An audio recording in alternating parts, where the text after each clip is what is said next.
इतने short time में मैं कवर नहीं कर पाऊंगा, लेकिन शॉर्टली वो वोल्टेज और करंट का कॉम्बिनेशन की वजह से आपको पावर फैक्टर्स निकलते हैं। क्या होना चाहिए, आपको यहां से ही एरर पता चल जाना चाहिए, ना कि आप टाइम वेस्ट करें कि आपने हाउसिंग में फिट किया, आरटीवी ट्यूब लगा दी, नीचे से पंचिंग कर दी, बल्ब आगे निकाला, उसके बाद सीरीज टेस्टिंग अगर किसी ने कर ली तो पता खुशकिस्मती है, नहीं तो वैसे मार्केट में निकल गया। एट दिस अर्ली स्टेज आपको पता होना चाहिए कि आपने गलती कहां पे कर दी है। यहाँ पर अगर तो ये इसका सर्कल पूरा कंप्लीट होगा, ठीक है, तो बल्ब ऑन हो जाएगा। अगर सर्कल कंप्लीट नहीं होगा तो बल्ब ऑन नहीं होगा। बल्ब ऑन नहीं होगा, माशाल्लाह। उसके बाद ये जम जाएगी, पत्थर बन जाएगी। ये 1 साल बाद भी नहीं जमेगी। इन दोनों के अंदर सिलिकॉन की रेशियो होती है। सिलिकॉन एक सेमीकंडक्टर एलिमेंट होता है, ठीक हो गया, जो कि गर्म होने के ऊपर कंडक्टर बन जाता है और जैसे टेम्परेचर ठंडा होगा तो वो नॉन कंडक्टर बन जाता है। आ रही है 11.7 के ऊपर इस वक्त बल्ब की रेटिंग है। यहां पे कोई भाई पढ़ सकते हैं इधर। Assalamualaikum and welcome to smart business ideas. again smart business ideas.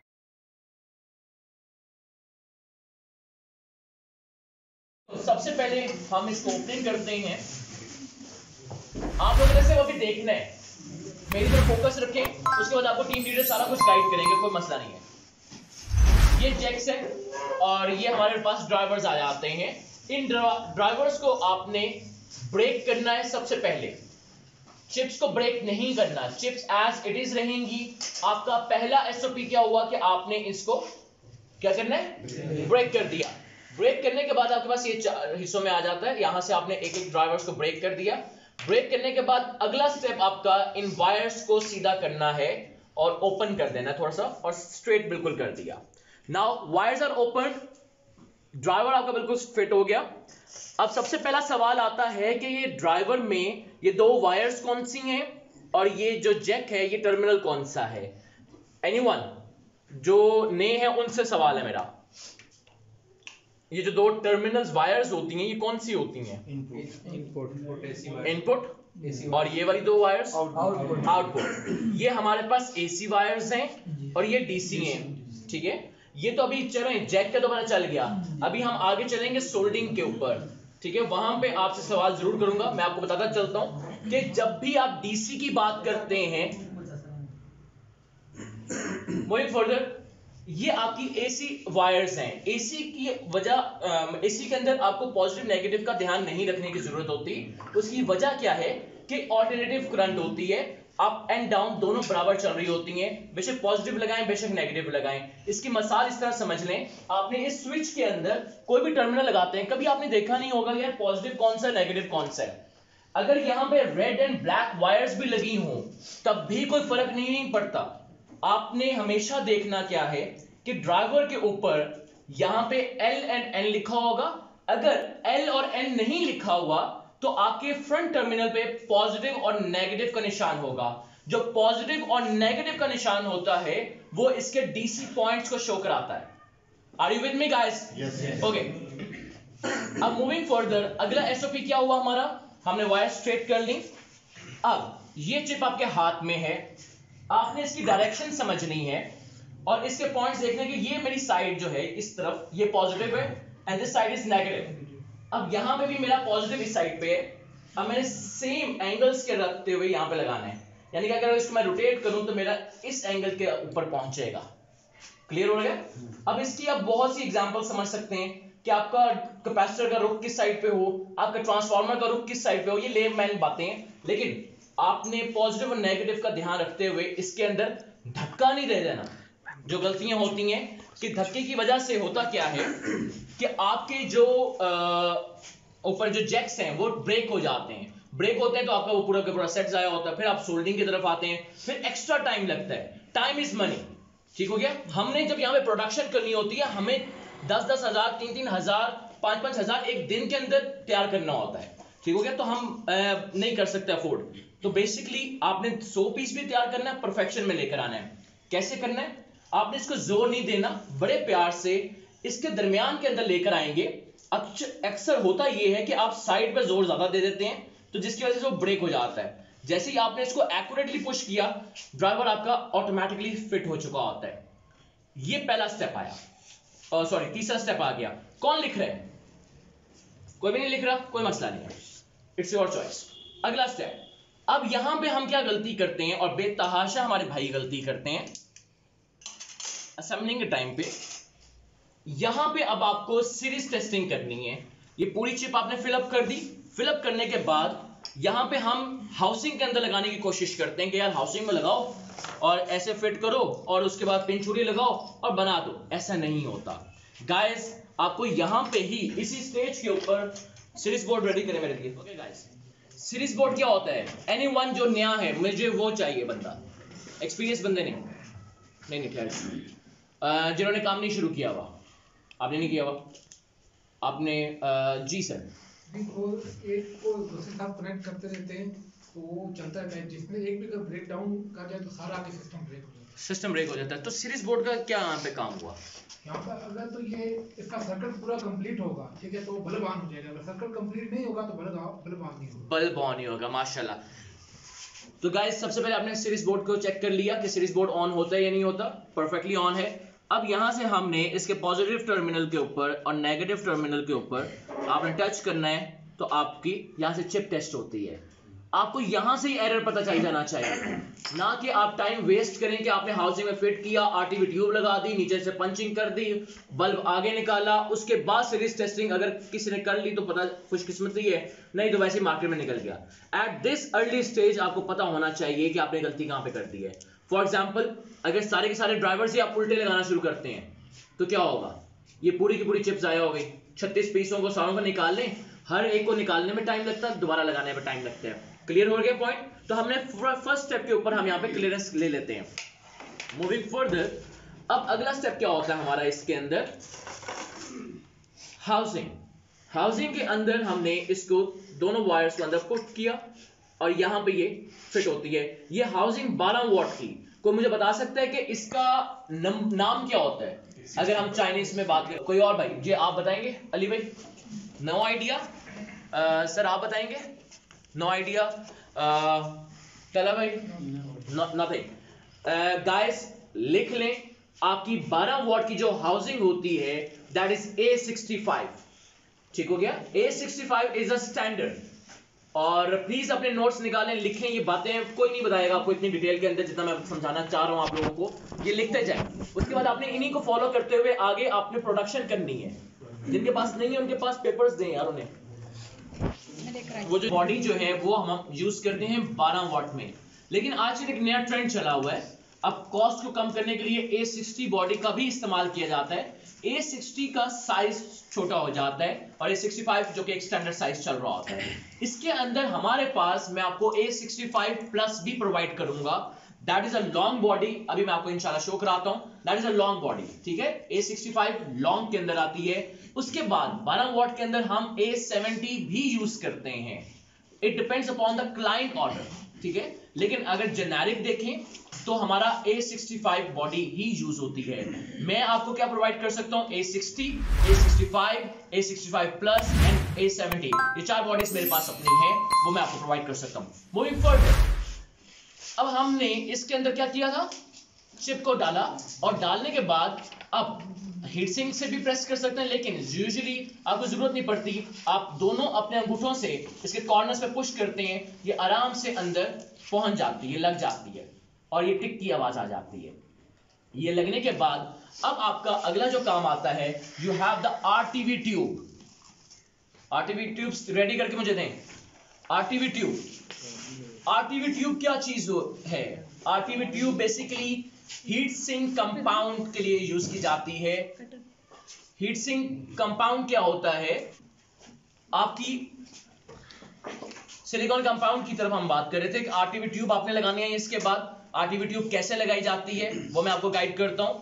RTV tube ready करते हैं, उसके बाद मैं आपको गाइडलाइंस देता हूं कि कैसे इसके ऊपर आपने कर्व बनाना होता है। बेसिकली यहां पे आपकी बॉडी, ये बॉडी अगर मैं आपको दिखाऊं, इस बॉडी में स्पेशलिटी क्या होती है?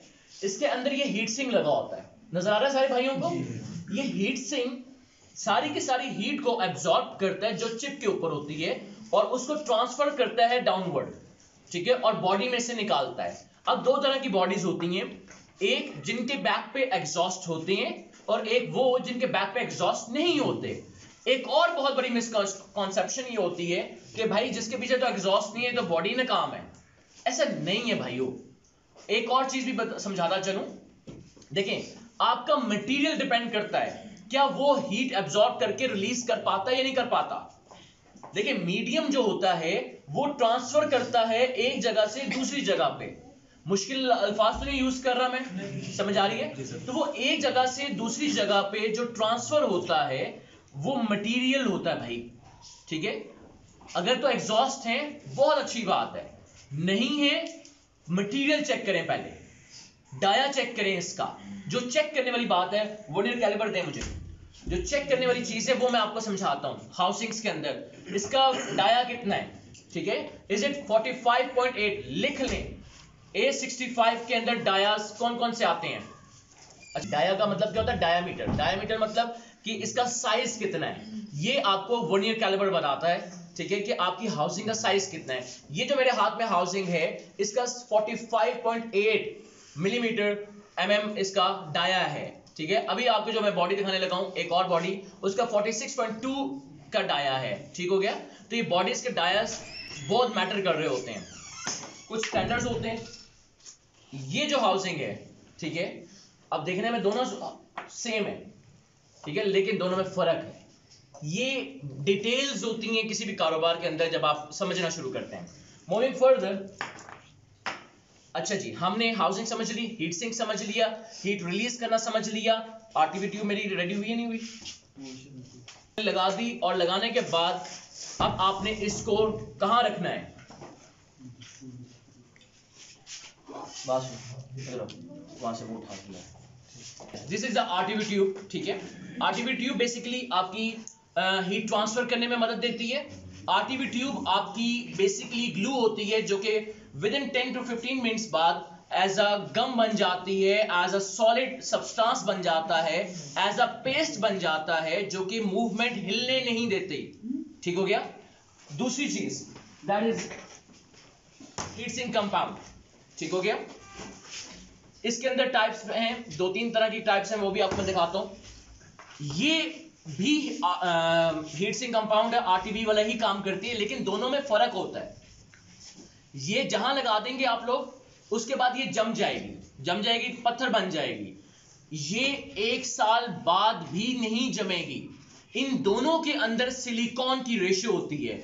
सिलिकॉन एक सेमीकंडक्टर एलिमेंट होता है, ठीक हो गया, जो कि गर्म होने के ऊपर कंडक्टर बन जाता है, और जैसे टेम्परेचर ठंडा होगा तो वो नॉन कंडक्टर बन जाता है। ये सिलिकॉन इसके ऊपर लिखा होता है, ठीक है, आप कोई भी ले लें तो उसके ऊपर सिलिकॉन लिखा होता है। ये सिलिकॉन बेसिकली ये काम करता है, जैसे आपकी बॉडी का टेम्परेचर इंक्रीज करता है तो उसको वो ठंडा रखने की कोशिश करता है। वो एक मीडियम बन जाता है आपकी हीट को ट्रांसफर करने के लिए। Getting my point guys? ये आरटीवी ट्यूब क्यों जरूरी है? ये जरूरी इसलिए है, 2 वजूहात के हैं। बेसिकली आपकी जितनी चिप के ऊपर हीट ट्रांसफर प्रोड्यूस होगी वो इस बॉडी के अंदर ट्रांसफर होना शुरू हो जाएगा, पहली वजह। दूसरी वजह, अगर खुदा ना खास्ता ये मैं गिरा देता हूं ऐसे 1 दफा 2 दफा 3 दफा गिर जाता तो शायद ये ड्राइवर और ये चिप जो है वो बाहर ना आ जाए। Getting my point guys? जब ये बाहर आएगा तो क्या होगा? लटक जाएगा, लटकेगा तो ऑब्वियसली क्लेम आ जाएगा। तो यहां पे आरटीवी ट्यूब की जरूरत पड़ती है, यहां पे इसकी जरूरत नहीं है। Getting my point? यहां पे हमें चाहिए कि ये कुछ भी हो, थोड़ा सा प्रेशर अगर मैं लगाऊं, फॉर एग्जांपल अगर बैक से प्रेशर लगता है तो यहां से ये शायद बाहर आ जाए, ठीक हो गया। तो आपको यहां पे इसकी जरूरत पड़ती है इवेंचुअली। अब लगाते कैसे हैं? आपने इसको पीछे से होल्ड करना है। इसकी जो कैप है, कटर चाहिए मुझे, ये इसकी नोजल होती है, ठीक है। ये नोजल मैं आपको प्रोवाइड करूंगा, ये ट्यूब्स मैं आपको प्रोवाइड करूंगा। इसको आपने 2 तरह से एंगल से आप काट सकते हैं, ये आपके ऊपर है, आर्टिस्टिक काम है जरा थोड़ा सा, ठीक है। हमारी जो फीमेल सारे हैं वो बहुत अच्छा है इसको लगाती हैं। या तो आप इसको बिल्कुल स्ट्रेट काट लें तो ये गोलाई के अंदर गोल बन जाएगा, या आप इसको कलम की तरह, जैसा कलम का कट होता है, आप वैसे इसको काट लें, जैसे आपका दिल करे, जैसे आप इजी हो वैसे आप लेके चल सकते हैं। मेरी आधी टीम कलम में काटना पसंद करती है, आधी टीम गोलाई में काटती है।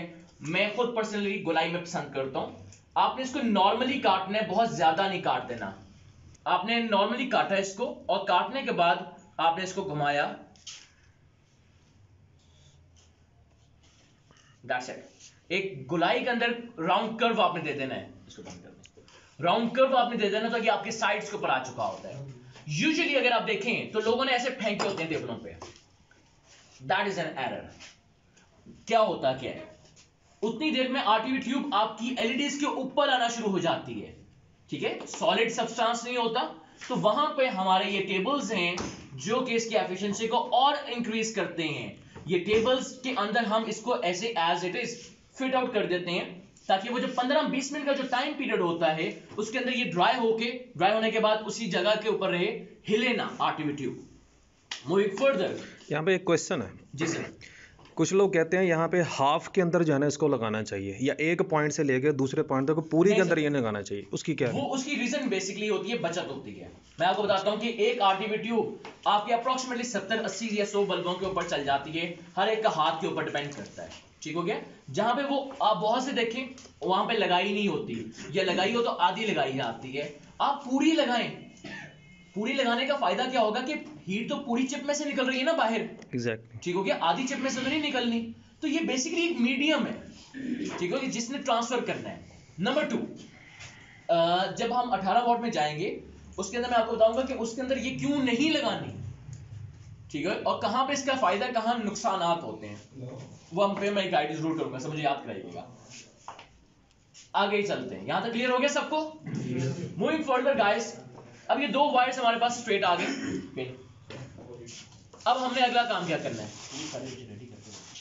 ओके गाइस, 2 तरह की कैप्स होती हैं, एक B22 होती है और एक E27 होती है। B22 का मतलब क्या है, लिखें जरा गाइस।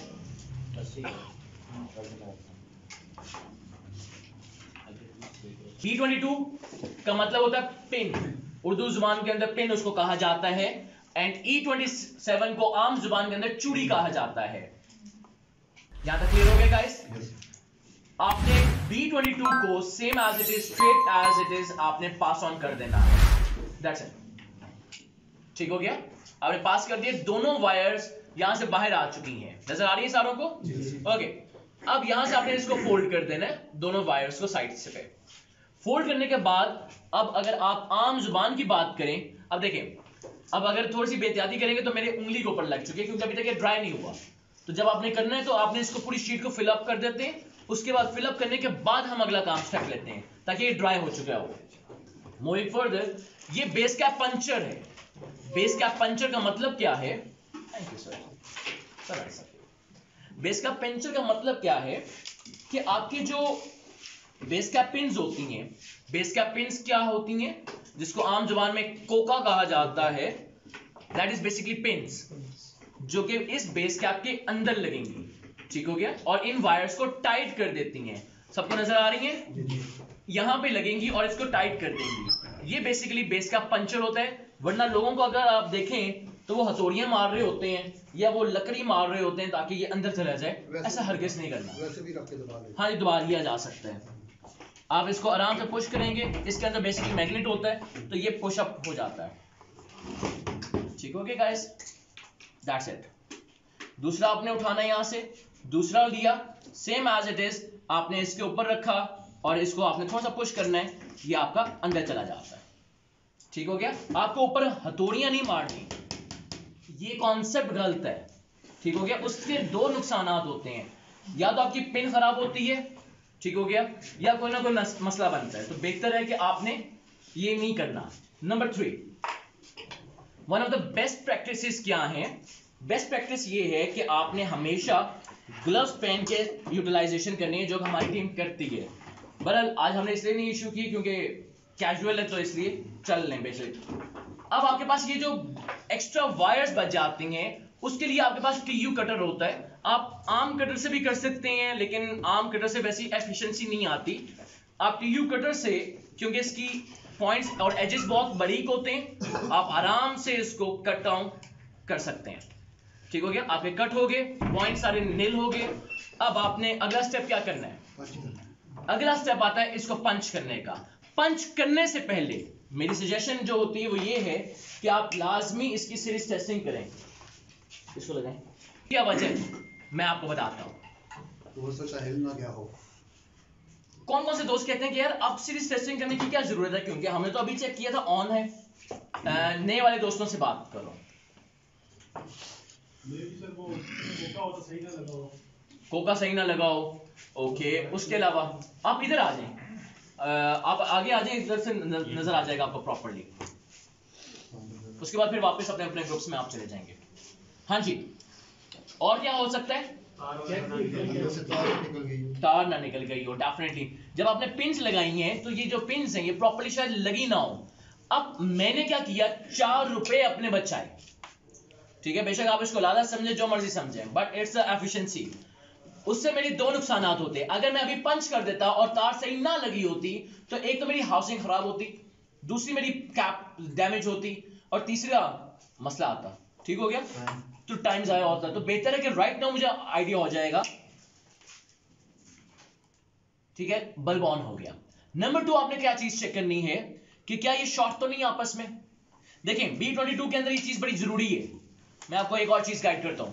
अक्सर आप लोग छीलते हैं तारें, ठीक है। जो लोग पुराने काम कर रहे होते हैं उनको आइडिया होता है, वो तार छोटी हो रही होती है, वो तार को छीलते हैं।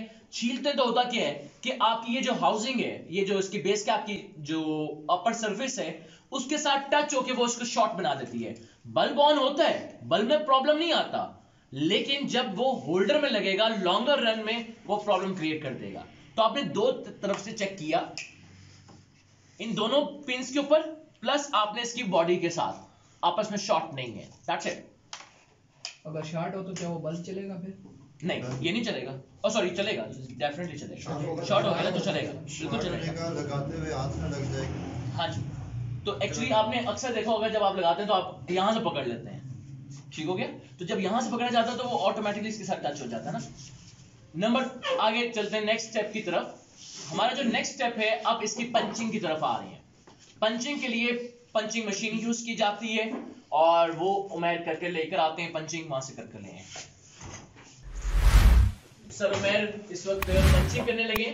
पंचिंग करने के अंदर 3 चीजों का आपने ध्यान रखना है। आपने हाथों को उसके अंदर डाला, और प्रॉपर्ली अंदर डालने के बाद आपने ऊपर से प्रेस करना है, प्रेस करके, और नीचे से भी आपने होल्ड रखना होता है ताकि प्रॉपर्ली एंगल के साथ वो लग जाए, और इवेंचुअली वो पंच हो जाता है। और पंच होने के बाद वापस मेरी तरफ ले आएंगे। सर इसमें पंचिंग भी जो है काटो आती है, और जी जी बिल्कुल आती है, उसमें चेक भी हो जाता है, और जी बिल्कुल हो जाता है। E27 में चेक हो जाता है, जबकि B22 वाली चेक नहीं होती, ऑटो पे चेक नहीं होती। ठीक हो गया। अब यहाँ पे पंच हो चुका है, ठीक है। पंचिंग भी हाइड्रोलिक भी आती है, और प्रेसिंग भी हाइड्रोलिक आती है। हमारे पास दोनों मौजूद हैं। लेकिन मैं आपको एक और चीज बताता चलूं, आप लोगों का स्टार्टअप है, शुरू कर रहे हैं, इस वजह से हाइड्रोलिक की तरफ ना आइएगा। उसकी वजह क्या होती है कि हमारे जो शहजादे हैं वो अभी काम सीख रहे होते हैं ना, आपकी टीम काम सीख रही होती है, तो वो एक्सपेरिमेंट्स कर रही होती है, तो वो पैडल 10 दफा ऊपर नीचे ऐसा होता है, तो इवेंचुअली आपकी बेस कैप का जो पंचर होता है, उसके जो दंदे होते हैं और जो चीज हो वो खराब होना शुरू हो जाती है। तो इसलिए उसकी रिस्क के ऊपर ना जाए, ठीक है। पैडल का डैमेज की तरफ ज्यादा हो जाता है। जब वो ट्रेंड हो जाए उस वक्त आप उसको उसकी तरफ लेकर आए, मैनुअल इस्तेमाल करें, शुरू में मैनुअल लेकर चलें, ठीक है ना। अगर आप ऑटो पे जाते हैं तो तकरीबन वो 1.5 से 2 लाख का खर्चा आपको पड़ जाता है 3 मशीनों का। ठीक हो गया गाइस। अब यहां तक तो हम पहुंच चुके हैं, हमारी पिन भी लग चुकी, हमारी बेस कैप पिन भी लग गई, हमारी हाउसिंग भी हो चुकी, और इस वक्त देख रहे होंगे इसकी बॉडी इंतहा की गंदी हो चुकी है, प्लस हमने आरटीवी ट्यूब भी लगा दी। अब हमने अगला काम क्या करना है, दैट इज अ डिफ्यूजर। ठीक हो गया गाइस। डिफ्यूजर क्या चीज होती है, इसको आम जुबान में शीशा कहा जाता है, मुझे नहीं समझ आती इसको शीशा कैसे कहा जाता है, ठीक है। ये टूटा तो है नहीं, ठीक है। सो ये डिफ्यूजर इसका नाम है। आप टर्मिनोलॉजी से बोलेंगे ना कि यार डिफ्यूजर को डिफ्यूजर का ही, तो वो एक ट्रेंड बदलता है, तो हम लोग बदलेंगे। अगर आप आम जुबान के अंदर लेके चलेंगे तो वो अपने काम की तोहीन हो रही होती है। ठीक हो गया गाइस। तो ये डिफ्यूजर है, इसका काम क्या है, इस शेप के अंदर अगर हम रखें तो बल्ब की सारी लाइट स्ट्रेटवर्ड जाएगी ऊपर की तरफ, फैलेगी नहीं। ये ग्लोब क्या करता है बेसिकली, ये डिफ्यूजर करता ये है कि आपने लगाना कैसे ये भी समझ लें। आपने अपने हाउसिंग को यहां से पकड़ा, ठीक है। आपने हाथों में ग्लव्स लाजमी पहने होने चाहिए, वरना हाउसिंग आपकी गंदी हो जाती है। आपने यहां से अपने जो पाम होता है आपका, यहां हथेली से यहां से आपने जोर देना है, और दैट्स इट, टिक की आवाज आई सबको? ये टिक की आवाज बहुत जरूरी है, ठीक है?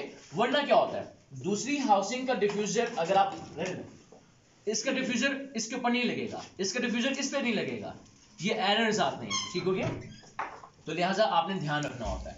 इवेंचुअली राइट नाउ हमारा बल्ब तैयार हो चुका है। अब हम आते हैं इसके एक्सपेरिमेंट्स की तरफ।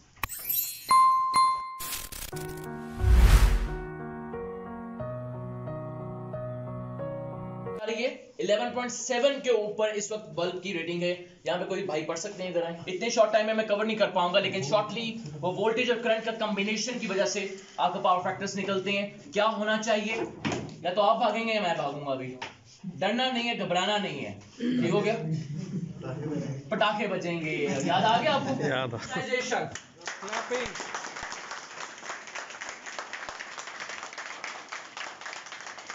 320 का झटका एकदम आया, एकदम हम नीचे गए।